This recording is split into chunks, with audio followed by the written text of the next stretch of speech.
At 72 years old, I thought I had already faced every storm life could throw at me. I buried my husband, Charles, after nearly 50 years together. I raised 2 boys who grew into very different men. I built a home, a family, and a small fortune that was meant to be my legacy.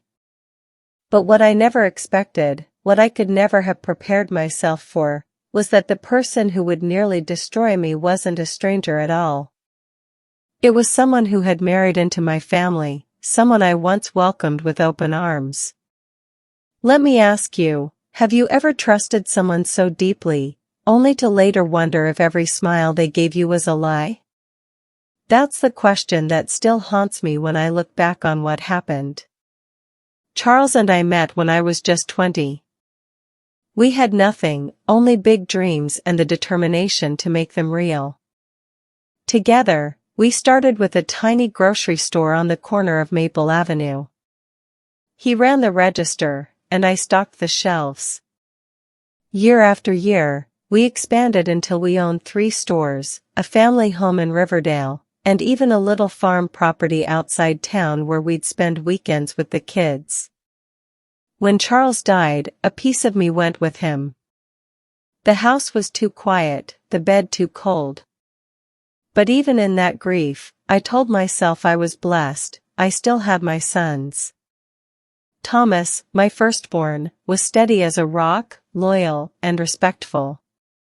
He reminded me so much of Charles, always calm, always dependable. Andrew, my younger one, was different.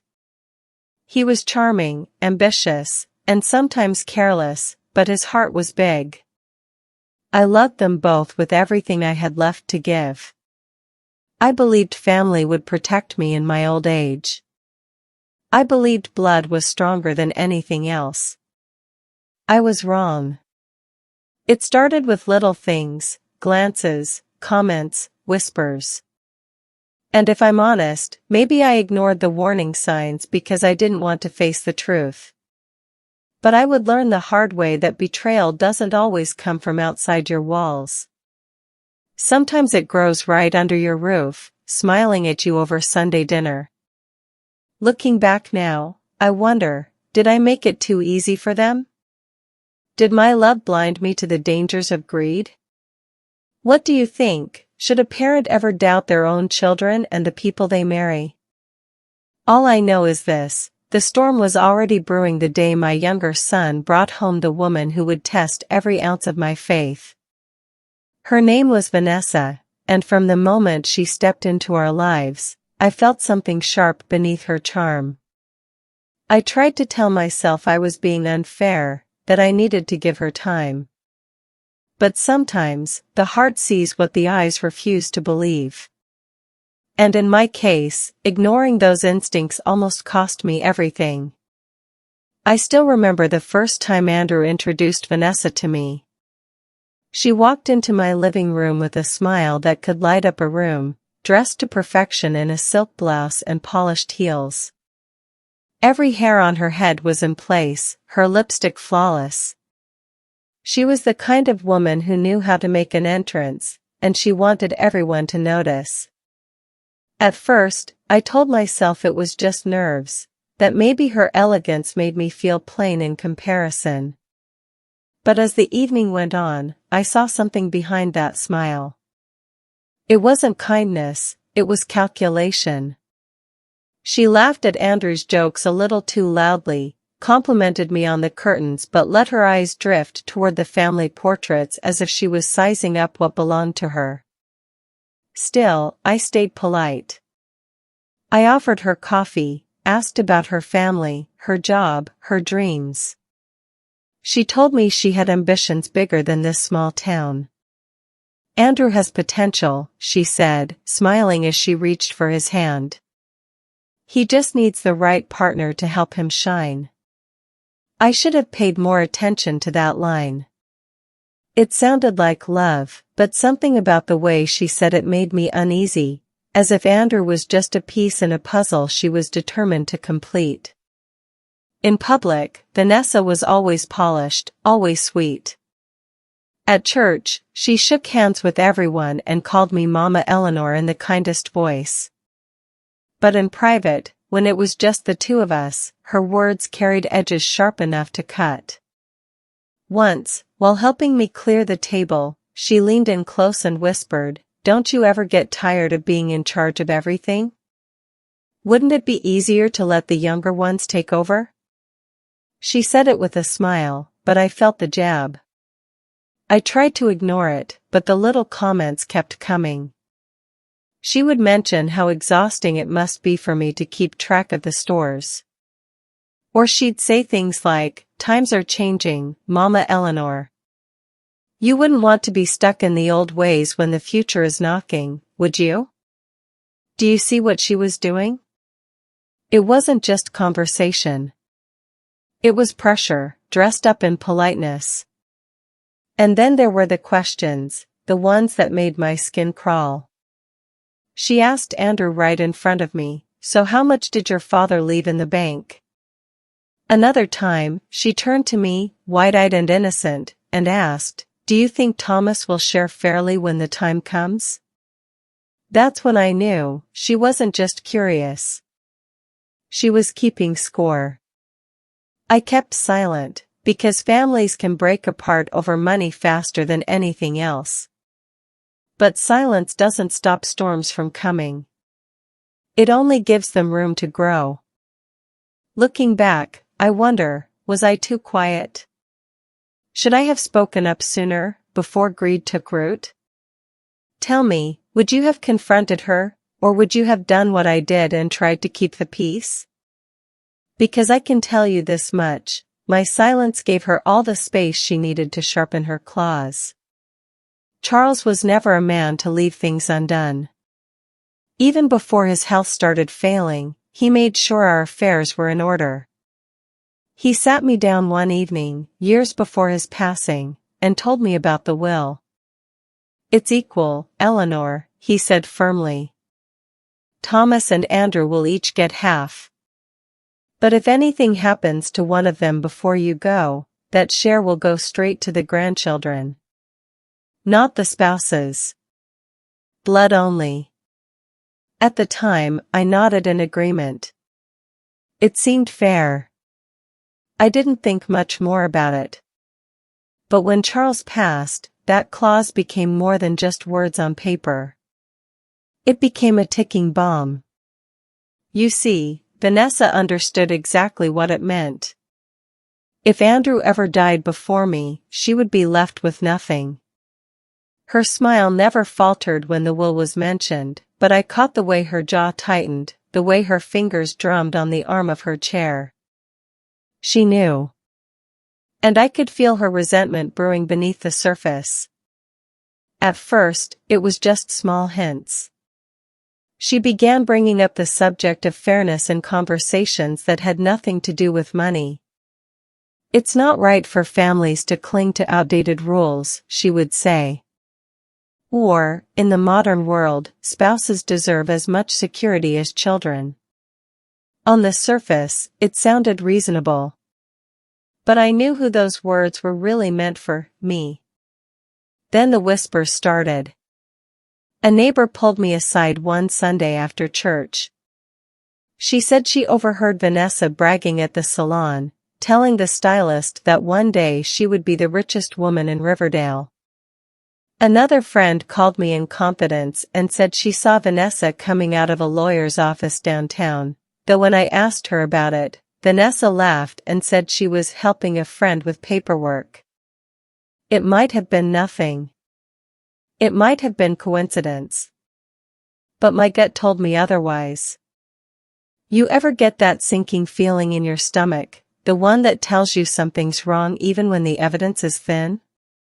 That was me, lying awake at night, replaying her words and her looks. I tried to convince myself I was imagining things, that grief was making me paranoid. But the more I ignored it, the louder the warnings became. One evening, as we sat down for dinner, Vanessa leaned across the table and asked Thomas, right in front of everyone, "Do you think it's fair that Mom controls everything?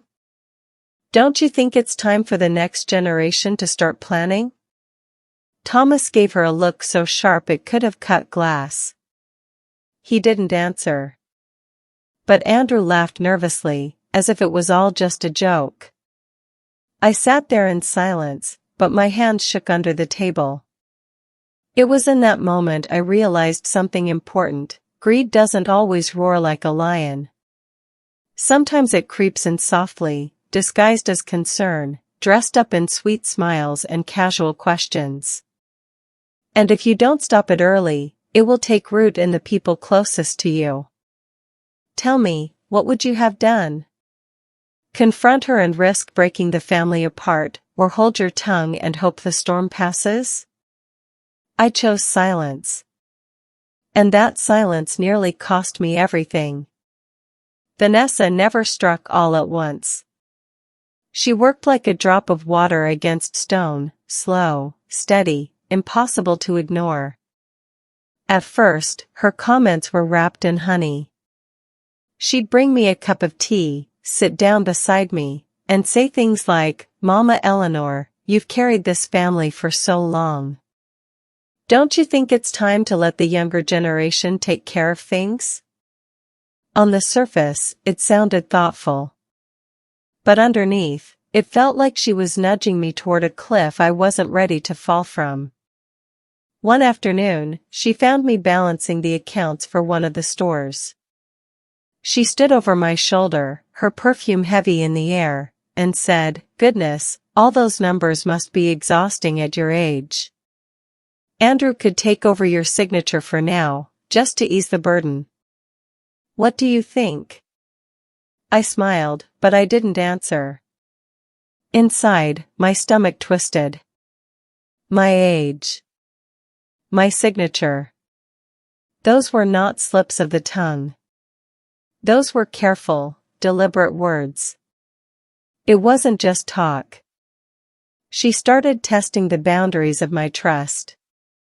One day, I walked into the study and found her at my desk. The drawers were open, papers spread out. She jumped up when she saw me, laughing nervously. "Oh, I was just looking for a pen," she said. But her eyes lingered on the small lockbox where Charles had kept our important documents, birth certificates, deeds, and the will. That night, I moved the lockbox. I hid it in a place only I knew. And as I pushed it under the loose floorboard in my bedroom, I thought to myself, why should I have to hide what already belongs to me? Vanessa's tactics grew bolder after that. She would make suggestions during family dinners. "Thomas is busy with his job. Andrew has more time to handle the properties. Wouldn't it make sense for him to take the lead?" She said it sweetly, but the meaning was sharp. She wanted control, and she didn't care who noticed. Andrew laughed along, brushing it off as harmless. Thomas stayed quiet, his jaw tightening but his lips sealed. And me? I told myself patience was safer than confrontation. But each word, each glance, was like a stone on my chest. I started noticing the way Vanessa's friends looked at me too. As if they knew something I didn't. As if she had already been talking, already painting herself as the future owner of everything Charles and I had built. "Let me ask you, what would you do if you caught someone circling like a hawk over your life's work? Do you strike first, or do you wait until they swoop down?" I chose to wait. But my silence didn't protect me. It only gave Vanessa the confidence to strike harder.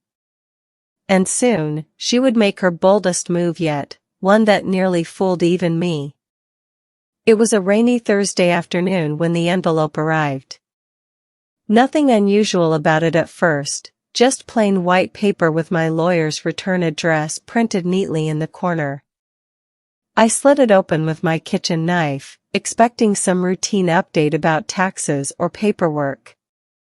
But what I read nearly made me drop the letter right there on the floor. It claimed my will was outdated and needed to be revised immediately to prevent legal complications. It urged me to come in at once to sign new documents. And at the bottom was a signature that looked very much like Mr. Reynolds, my lawyer of over 20 years. Only something was wrong. His name was spelled right, his handwriting close enough, but the swoop on the R was off, too sharp, too deliberate. I'd seen his signature too many times not to notice. My hands trembled as I read it again. A forged letter. A fake attempt to drag me into rewriting my will. And I didn't need to guess who stood to gain. I picked up the phone and called Mr. Reynolds directly. When he answered, his voice was calm, but it turned sharp the moment I read him the words. "Mrs. Grant, I never sent you that letter," he said firmly. "This is fraud. Someone is trying to manipulate you." My stomach dropped. Fraud. In my own family. I hung up the phone and sat in the quiet kitchen, the rain tapping against the window. My thoughts spun in circles. Who else but Vanessa could have done this? She had the motive, the arrogance, and I had already caught her circling my desk like a vulture. But still, how far was she willing to go? Later that night, Andrew stopped by. He was cheerful, almost too cheerful. "Vanessa said you got some papers today," he said casually, leaning against the counter. "You know, maybe it wouldn't hurt to update things. Times change, laws change." That was all the confirmation I needed. She had told him. She thought I would just go along, sign away my control without a second thought. I looked him in the eye and said, "My affairs are in order. They don't need changing." He laughed, but it didn't reach his eyes. And when he left, I could feel the storm brewing heavier than ever. "Tell me, what would you do if you found proof that someone in your own family forged legal documents to steal from you? Would you confront them immediately? Call the police? Or would you do what I did, play your cards close to your chest and wait for the right moment?" Because that night, as I tucked the letter away with trembling hands, I made myself a promise. Vanessa had crossed a line, and sooner or later, she would reveal just how dangerous she really was. I just didn't know that the confrontation waiting for me would chill me to my very core. I couldn't keep the letter to myself forever. It burned inside me like a coal in my pocket. Fraud wasn't something I could ignore. So one evening, I called Andrew over for dinner. I thought maybe, just maybe, if I showed him the truth, he would see what kind of woman he had married. After we ate, I slid the forged letter across the table. "Andrew," I said, "this didn't come from Mr. Reynolds." He confirmed it himself. "Someone is trying to trick me into changing my will." He read it quickly, then leaned back in his chair and chuckled. "Mom, come on. Vanessa wouldn't do this. She doesn't even know how legal papers work." His voice was casual, dismissive, as if I'd just accused her of stealing cookies from the jar. My heart sank. My own son refused to see the truth. Later that week, I decided to go straight to the source. Vanessa was in my kitchen, fixing herself a cup of coffee like she owned the place. I stood in the doorway and asked, "Why did you send me that letter?" She froze, her back to me. For a moment, I thought she would deny it, laugh it off. But then she turned slowly, and I saw something in her eyes I had never seen before. The mask was gone. She walked closer, setting her cup down with deliberate care. Then she leaned in so close I could smell her expensive perfume. Her voice dropped low, almost like a hiss. "You're old, Eleanor," she whispered. "So much older than you realize. Sooner or later, all of this, your house, your stores, your money, it will be mine. Why delay the inevitable? My breath caught in my throat. The cruelty, the arrogance, it was all laid bare in those few words. I tried to steady myself, but my hands shook against the counter. This is my family's legacy, I said, my voice trembling but firm. You'll never take it.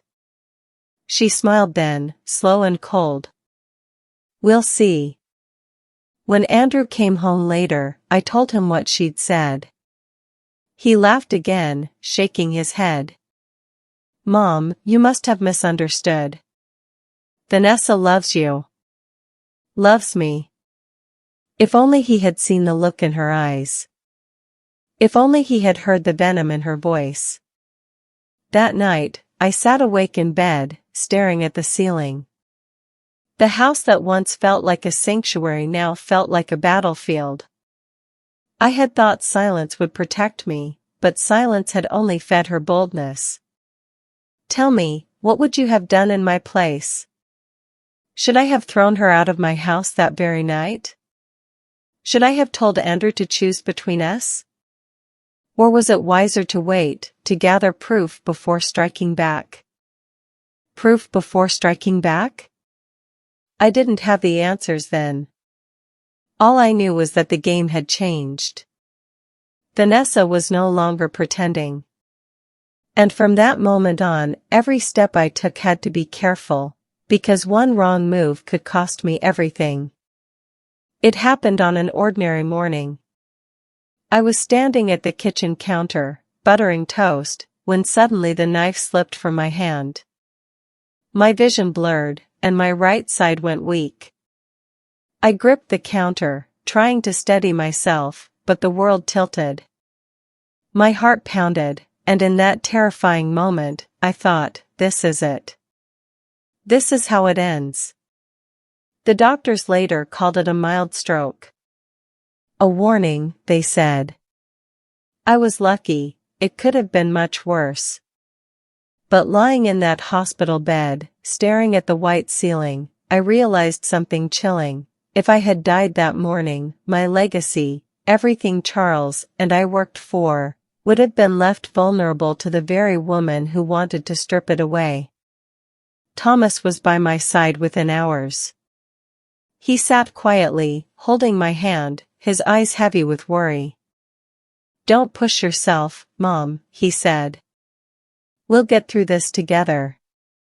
His presence was steady, like a lighthouse in a storm. Andrew came too, but his concern felt different. He asked about my health, yes, but before long, his questions shifted.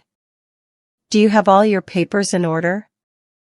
Maybe it's time to let me and Vanessa handle things. You shouldn't stress yourself with legal stuff right now. Even lying in that hospital bed, half my body aching, I felt the claws behind his words. And I wondered, was it truly Andrew speaking, or was it Vanessa's voice using his mouth? When I returned home, I moved slowly, weaker than before. Vanessa visited with flowers and her too bright smile. You poor thing, she cooed. This is why you need to let go of all those burdens. You're not strong enough anymore. Strong enough. The words stung more than the stroke itself. That night, I sat at my desk, staring at Charles's will. My hands trembled, not from sickness but from resolve. I called Mr. Reynolds the next morning. I need to make changes, I told him. Quietly. And this time, I want protection written in black and white. We met in his office later that week.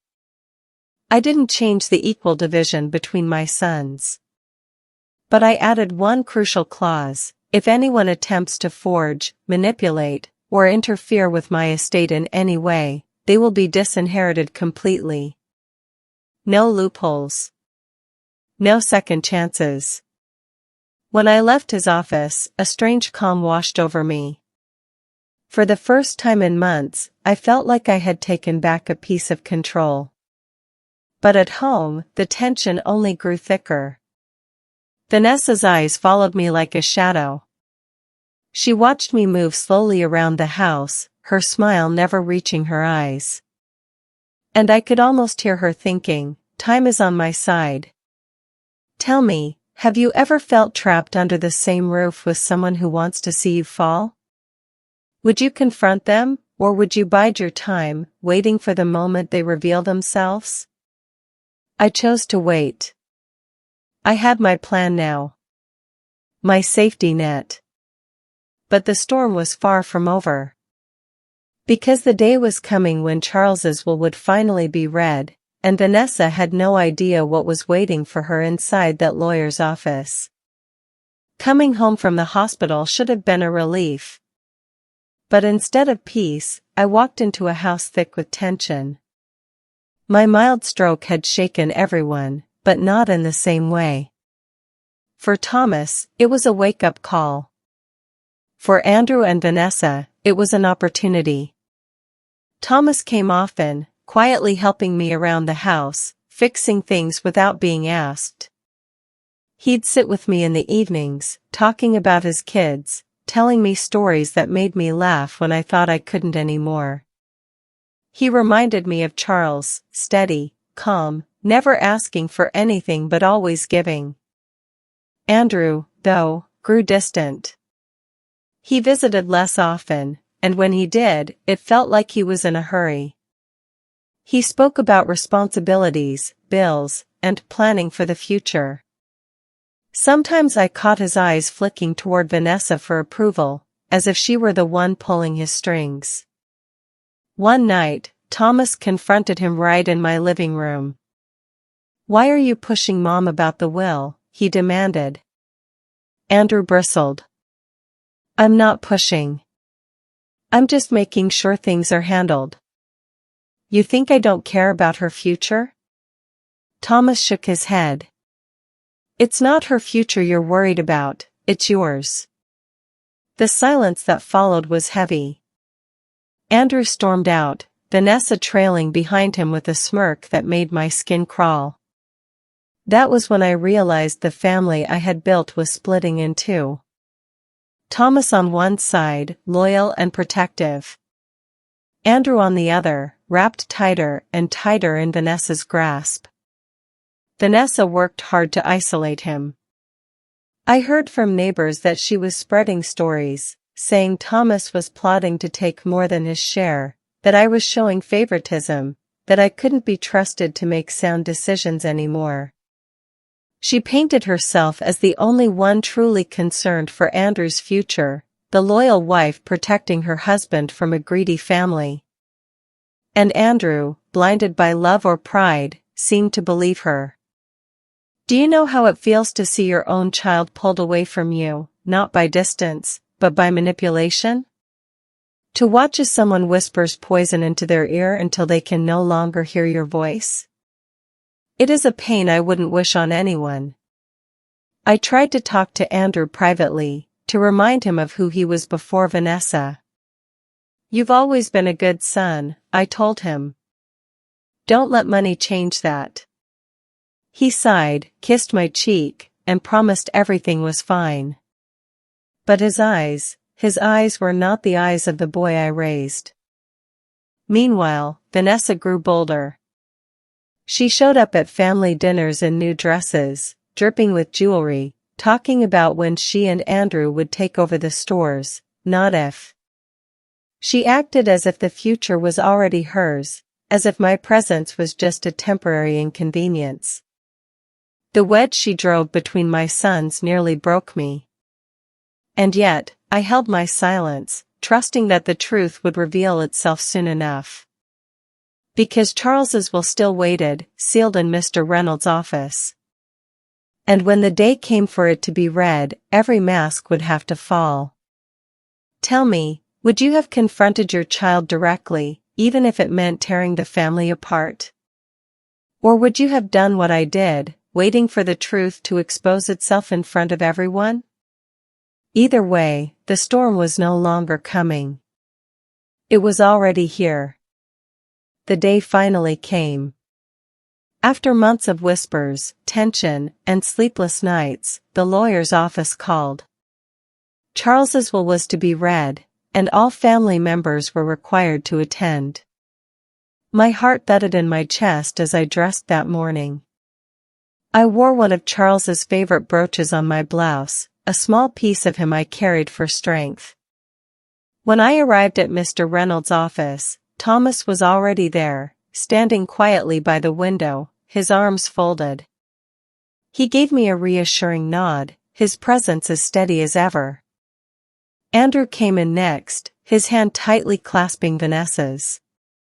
She wore a fitted navy dress and diamond earrings that sparkled under the fluorescent lights. Her smile was wide, almost smug, as if she had already won. "Good morning, Mama Eleanor," she said sweetly, kissing my cheek. But her eyes were hungry. I sat down across from her, forcing my trembling hands to rest on my lap. Mr. Reynolds shuffled papers at his desk, adjusting his glasses. The room grew heavy with silence, every tick of the clock echoing louder than it should have. Vanessa leaned toward Andrew, whispering something that made him chuckle nervously. Thomas glanced at me, his brow furrowed.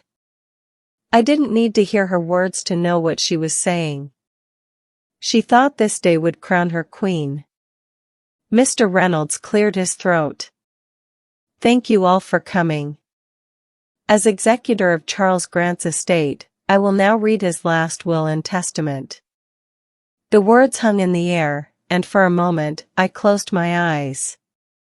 I could almost see Charles sitting beside me, his strong hand over mine, reminding me that he had thought of everything long before this day. The reading began. Mr. Reynolds spoke of equal division, half to Thomas, half to Andrew. Vanessa's lips curved into a smile, her eyes darting toward me as though to say, "See? I told you." But I stayed silent. Then came the clause Charles had added all those years ago: if either son passed before me, their share would go directly to their children, not to their spouses. Vanessa's smile faltered just slightly, her nails tapping against the polished wood table. She shifted in her seat, but still held her head high. Andrew glanced at her quickly, his jaw tightening, but he said nothing. The air in the room thickened. I could feel the tension swirling around us like smoke. Every word out of Mr. Reynolds' mouth drew us closer to the moment I had been waiting for, the reveal of the updated clause I had quietly added after my stroke. Vanessa sat straighter, her voice cutting through the silence. "Well, that seems fair enough," she said, her tone dripping with false confidence. "I'm sure Andrew and I will honor whatever your husband wished, Eleanor." Thomas looked at her, then at me, his eyes narrowing. He could sense something was about to happen. I folded my hands together, pressing my palms tightly, my heart pounding. I had played the waiting game for months. I had endured whispers, forgery, manipulation, and threats. But this was the moment, the very room where the truth would finally break through. And just as Mr. Reynolds turned the page to read the new clause I had added, the door creaked open behind us. A pair of heels clicked against the floor. Heads turned. And in walked a woman I hadn't seen in years, Vanessa's former best friend, Margaret Sinclair. The room fell silent. Vanessa's face drained of color, her confidence cracking for the first time. And in that silence, I realized the storm had finally broken wide open. The sound of those heels clicking against the office floor was sharper than any gavel. Every head turned as Margaret Sinclair walked in, holding a slim folder pressed against her chest. For a moment, I thought my eyes deceived me. It had been years since I last saw her, Vanessa's closest friend once upon a time, inseparable until something tore them apart. Vanessa's face drained of color. Her lips parted, but no words came out. Thomas frowned, Andrew looked confused, and I felt my own pulse quicken. Why was she here? Mr. Reynolds cleared his throat, visibly startled. Miss Sinclair, this is a private meeting. Margaret raised her chin. I know. But I couldn't stay silent any longer. Eleanor deserves to know the truth. And so do her sons. The room froze. Vanessa finally found her voice. Margaret, what on earth are you doing here? You have no right. But Margaret didn't flinch. She stepped forward, set the folder on Mr. Reynolds' desk, and said, Open it. Everything you need to know is inside. Mr. Reynolds hesitated, then flipped the folder open. I leaned forward, my breath catching as I saw copies of emails, text messages, even photographs. Margaret's voice was steady as she explained. Vanessa has been planning this for months, she said. She asked me to help her forge documents, to find a lawyer who would rewrite the will behind Eleanor's back. She bragged that Thomas would be cut out completely, that she and Andrew would control everything. I refused, and that's when our friendship ended. Thomas's eyes widened, his hands curling into fists. Andrew's face turned red, his mouth opening and closing like a man drowning for air. Vanessa shot to her feet, her voice rising. This is a lie. She's jealous. She's always been jealous of me. But Margaret cut her off, pulling out her phone.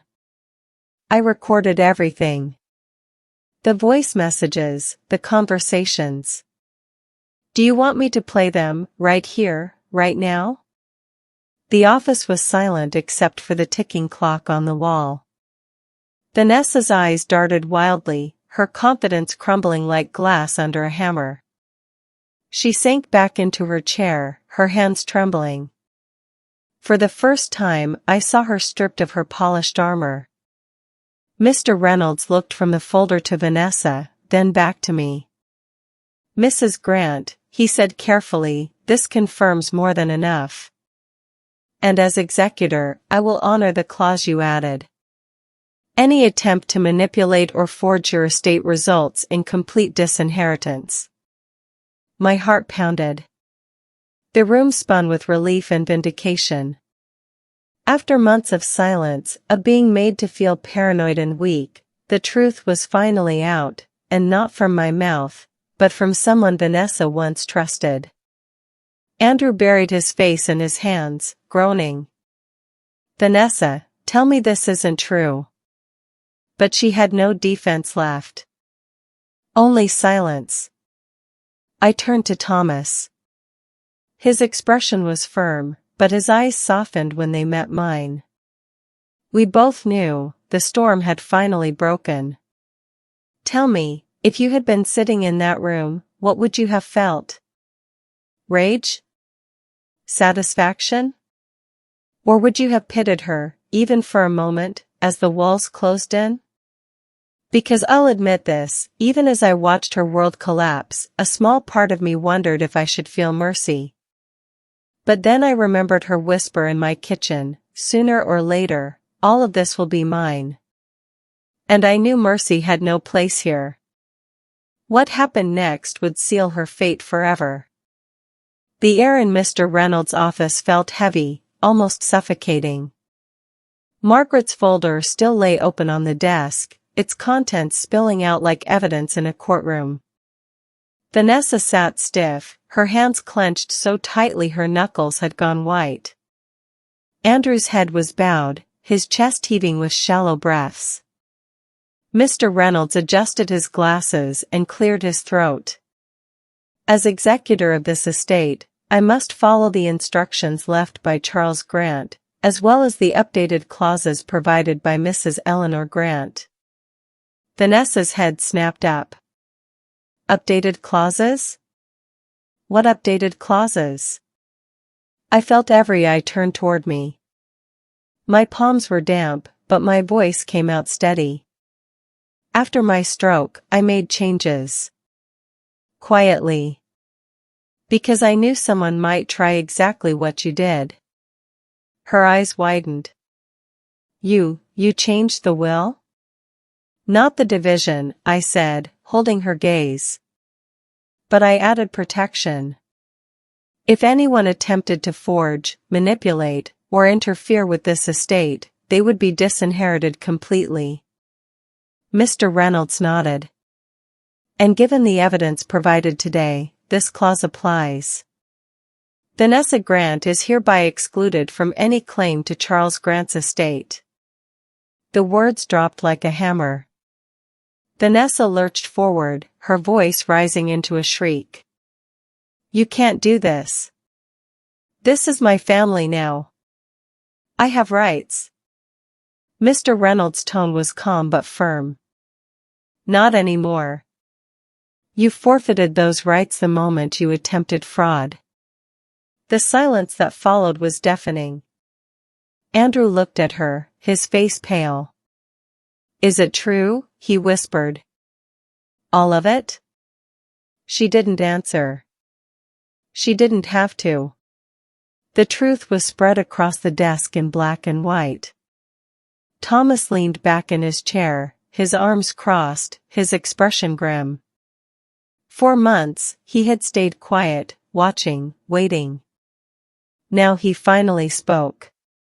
You've destroyed everything, Vanessa. Everything. Her eyes darted between us, wild and desperate. She slammed her fists against the table. You can't just cut me out like this. After everything I've given Andrew, after everything I've put into this family. I leaned forward, my voice calm, almost cold. You didn't build this family, Vanessa. You tried to break it. And you failed. Her mouth opened, then closed again.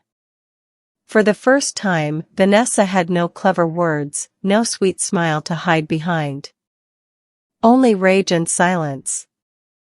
Andrew pushed his chair back with a screech. He stood, staring at her as though he didn't recognize the woman in front of him. You've humiliated me, he said, his voice shaking. In front of my own family. Was it all about money to you? Was any of it real? Still, she said nothing. Margaret stepped back, folding her arms, her expression unreadable. The room was no longer tense, it was broken, scattered into pieces that could never be put back together. I sat quietly, my hands resting on my lap. For months, I had been painted as weak, paranoid, outdated. But in that moment, I felt Charles beside me, proud. I had protected what we built, just as he would have wanted. Tell me, would you have felt guilty watching someone's dreams crumble like that? Or would you have felt the same grim satisfaction that I did, knowing justice had been served? Because as Vanessa sat there trembling, her empire of lies crashing down, I realized something. Revenge doesn't always come with fire and fury. Sometimes it comes with silence, with patience, with one single line written into a will. And just like that, she was left with nothing. But while her downfall was swift, the aftermath, the cracks in my family, were only beginning to show. The ride home from the lawyer's office was unlike any I had ever experienced. Andrew didn't speak a word. Vanessa sat stiff in the passenger seat, her lips pressed so tightly they turned pale. The silence was sharp, louder than shouting. I watched them from my porch as they pulled into their driveway. He got out slowly, shoulders slumped. She stormed inside without waiting for him. That was the beginning of the cracks. Days passed, and whispers began to reach me from neighbors. They said shouting echoed through Andrew's house at night. Vanessa's voice carried down the street, shrill and angry, while Andrew's was broken, pleading. Once, Thomas came by and told me he'd driven past their house late at night and seen Andrew sitting in his car alone, staring at the steering wheel like a man who had lost everything. It wasn't just gossip, I saw the signs myself. When Andrew came to visit, his face was pale, his eyes bloodshot. He avoided looking at me, avoided looking at Thomas. He would mumble a few words about work, then leave quickly, as though ashamed to stay too long under my roof. Vanessa, on the other hand, doubled down. She showed up less frequently, but when she did, she made sure to walk in wearing new clothes, carrying expensive handbags, as if to prove she hadn't been broken. But the cracks showed in her eyes. The arrogance had dulled, replaced with something sharp and desperate. One evening, Andrew finally broke down in my kitchen. He sat at the table where his father once drank his morning coffee and buried his face in his hands. "I don't know what to do, Mom," he said, his voice muffled. "She won't forgive me. She says I humiliated her. But it's her fault, her lies, her greed. And I let it happen. I let her drag me into this mess." I placed a hand on his shoulder. For all his faults, he was still my son. "Andrew, love isn't blind, it's blinding. You wanted to believe in her, so you ignored the truth. But now you see. That's the first step." He shook his head, tears spilling through his fingers. "Thomas will never forgive me. And you shouldn't either. What would you have done in that moment? Would you comfort him, or would you let him drown in his own mistakes?"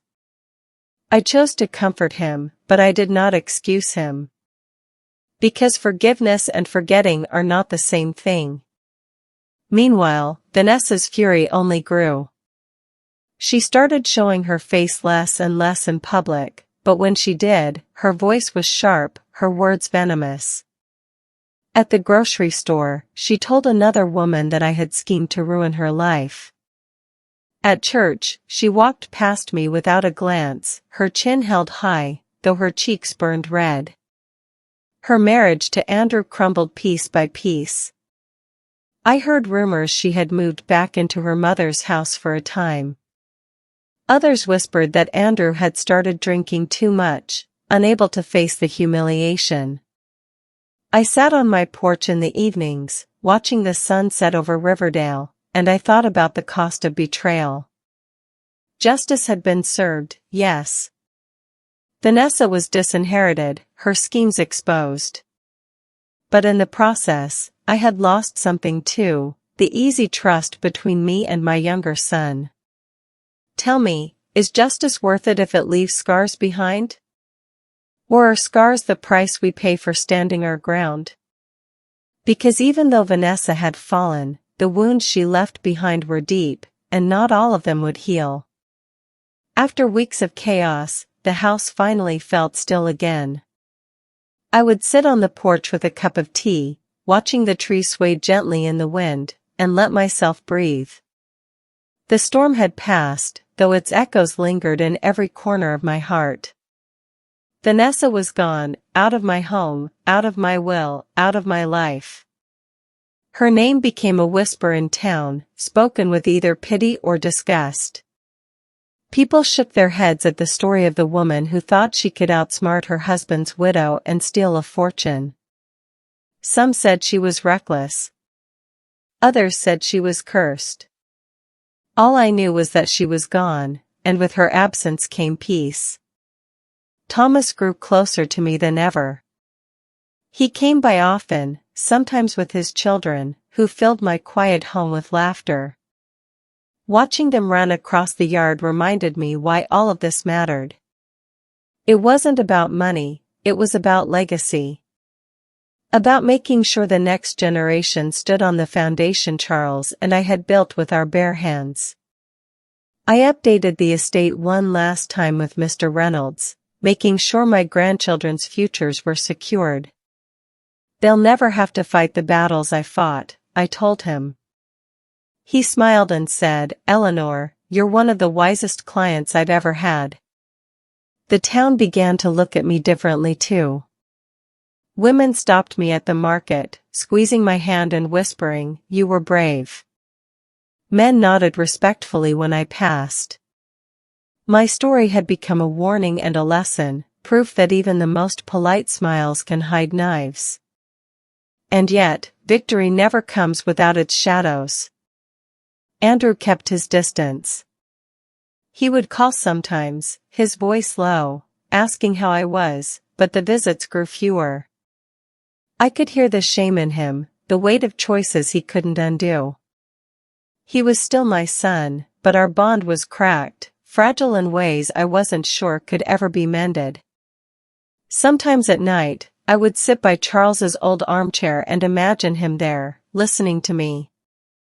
We did it, Charles, I would whisper. They didn't take what we built. I liked to believe he would have been proud, not just of the outcome, but of the strength it took to fight.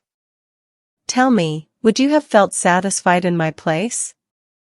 Or would the pain of family betrayal outweigh the victory? Because some days, I felt triumphant, and others, I felt hollow. Justice was mine, but at the cost of peace with my younger son. Still, I chose to hold my head high. Because for the first time in months, I felt like myself again, not a frail widow waiting for the world to take advantage, but Eleanor Grant, the woman who built her life brick by brick and defended it to the end. My victory was not loud. It was not celebrated with champagne or parties.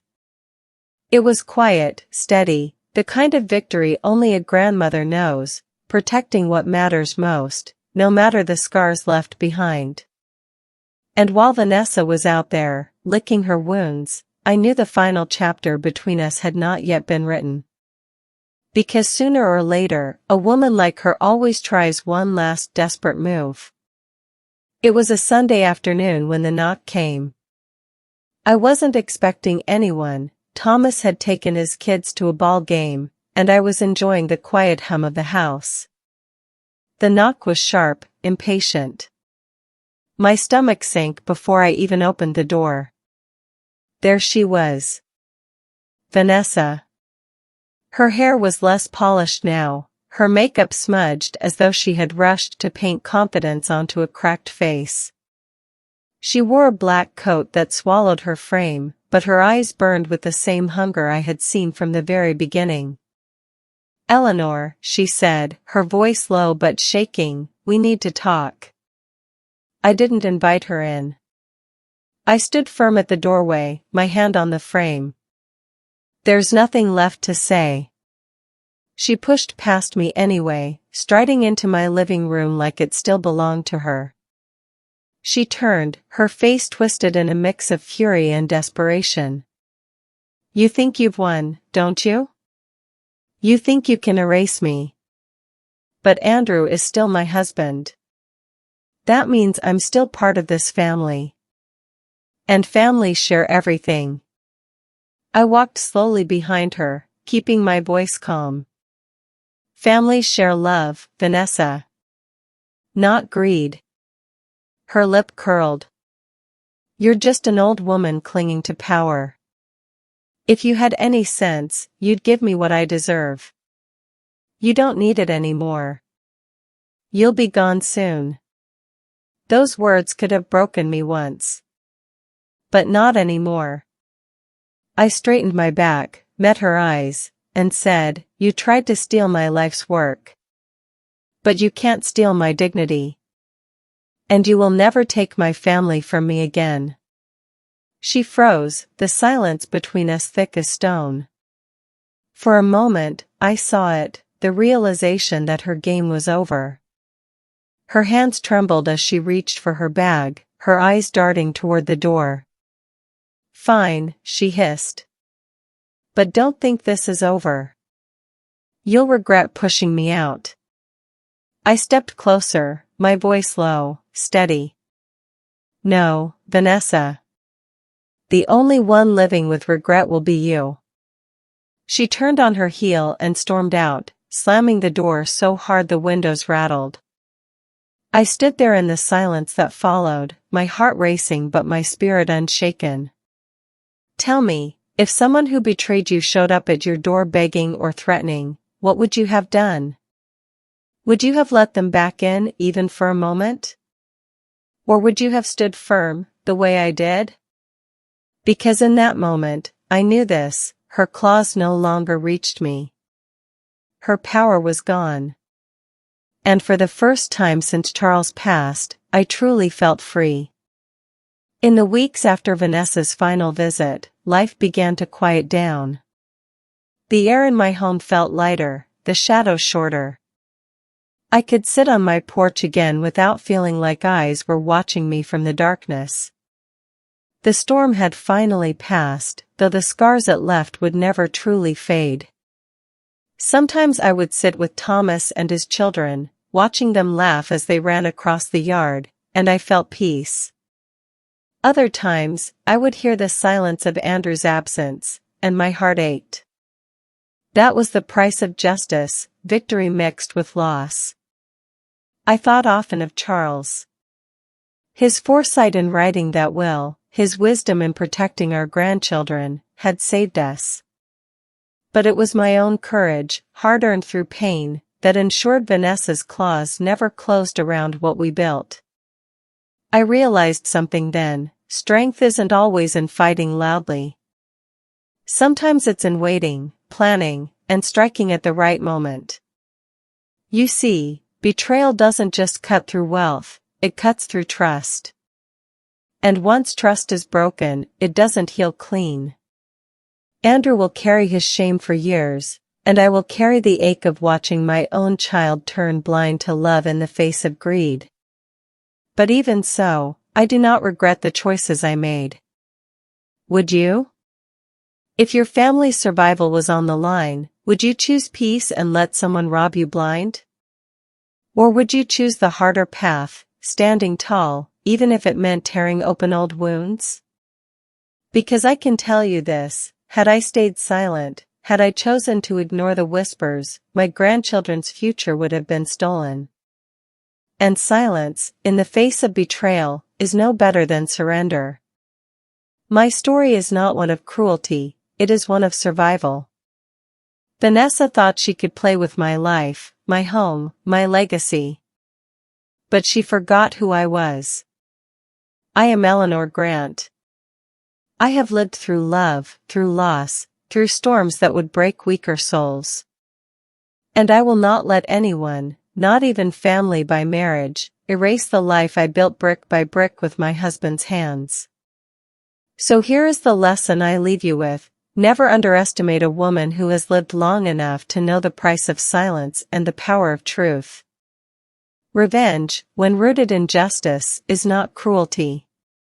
It is protection. It is dignity. It is survival. And if you remember nothing else from my story, remember this: sometimes the quietest voices carry the sharpest power. And no matter how deep the betrayal, no matter how close the wound, you always have the strength to take your power back.